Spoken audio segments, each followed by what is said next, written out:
Balas kematian komandan, Brigade Tulkarm Batalion Jenin sergap pasukan infanteri Israel hingga tewas.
Brigade Al-Quds, sayap militer Gerakan Palestine Islamic Jihad, PIJ, yang ada di Tulkarm, tepi barat, Brigade Tulkarm, mengumumkan kalau petempur mereka menyergap pasukan infanteri Israel di poros Al-Mansyah dan menimbulkan korban jiwa. Penyergapan ini diumumkan sebagai respons awal, pembalasan, atas terbunuhnya pemimpin brigade tersebut oleh peluru tentara pendudukan Israel, Muhammad Jabbar Abu Syuja, Kamis, 29 Agustus 2024, pagi ini, bersama 4 orang lainnya.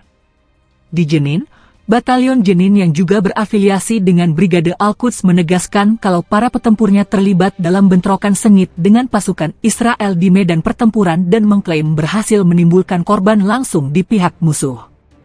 Batalion Jenin mengatakan kalau para pejuangnya menargetkan pasukan infanteri tentara pendudukan dengan alat peledak berdaya ledak tinggi di poros industri dan menimbulkan korban jiwa, tulis laporan Haberni, Kamis.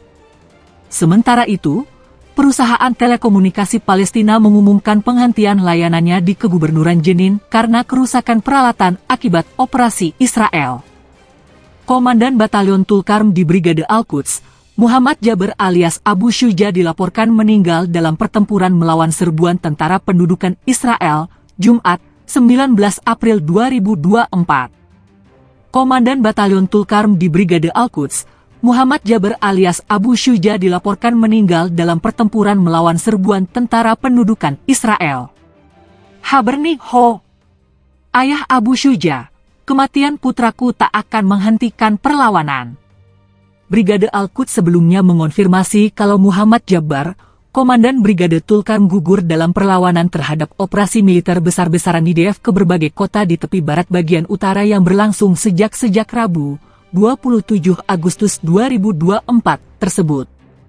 Atas kematian putranya, Samer Jabbar, ayah dari komandan Batalion Tulkarm, Muhammad Jabbar Abu Syuja, mengatakan kalau kematian anaknya tidak akan menghentikan perlawanan terhadap pendudukan Israel. Dilansir Al Jazeera, Jabbar mengatakan, pasukan pendudukan Israel sebelumnya telah mencoba membunuh Abu Syuja beberapa kali. Dia menambahkan, putra saya menghabiskan 5 tahun hidupnya di pusat penahanan pendudukan, dan setelah dibebaskan, dia mendirikan Brigade Tulkarm. Tentara Israel beraksi selama penyerbuan di kamp pengungsi Palestina Nur Syams di dekat kota Tulkarem di tepi barat yang diduduki Israel pada 28 Agustus 2024. Sedikitnya 10 warga Palestina tewas dalam penyerbuan dan serangan Israel di beberapa kota di utara tepi barat yang diduduki, kata juru bicara Bulan Sabit Merah pada 28 Agustus. Operasi itu dilakukan 2 hari setelah Israel mengatakan telah melancarkan serangan udara di tepi barat yang menurut otoritas Palestina menewaskan 5 orang. Tentara Israel beraksi selama penyerbuan di kamp pengungsi Palestina Nur Syams di dekat kota Tulkarem di tepi barat yang diduduki Israel pada 28 Agustus 2024.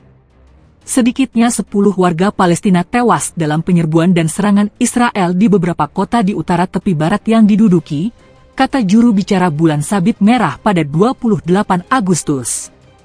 Operasi itu dilakukan 2 hari setelah Israel mengatakan telah melancarkan serangan udara di tepi barat yang menurut otoritas Palestina menewaskan 5 orang.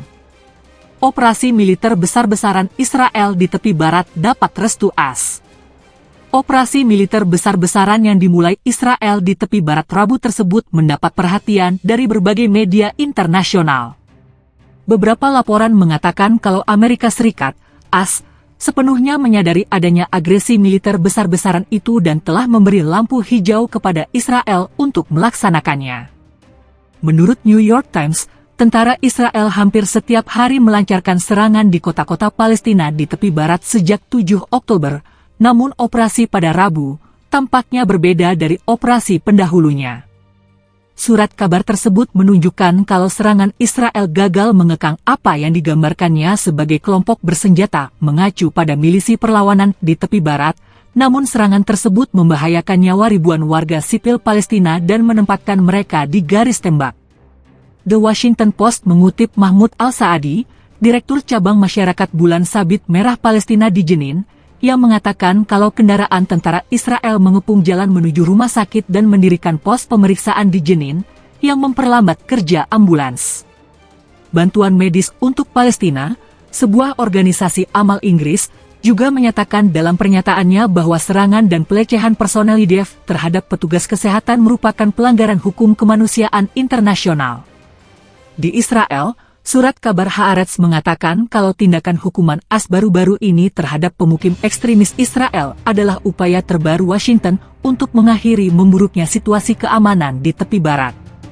Surat kabar tersebut menggambarkan tindakan AS sebagai usaha untuk menghentikan kemerosotan di bidang lain.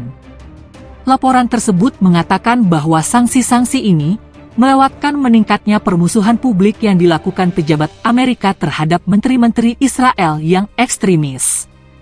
Buldoser militer dan kendaraan tempur Israel mengobrak-abrik kawasan tepi barat bagian utara dalam agresi militer terbesar sejak 2002 silam per Rabu, 28 Agustus 2024.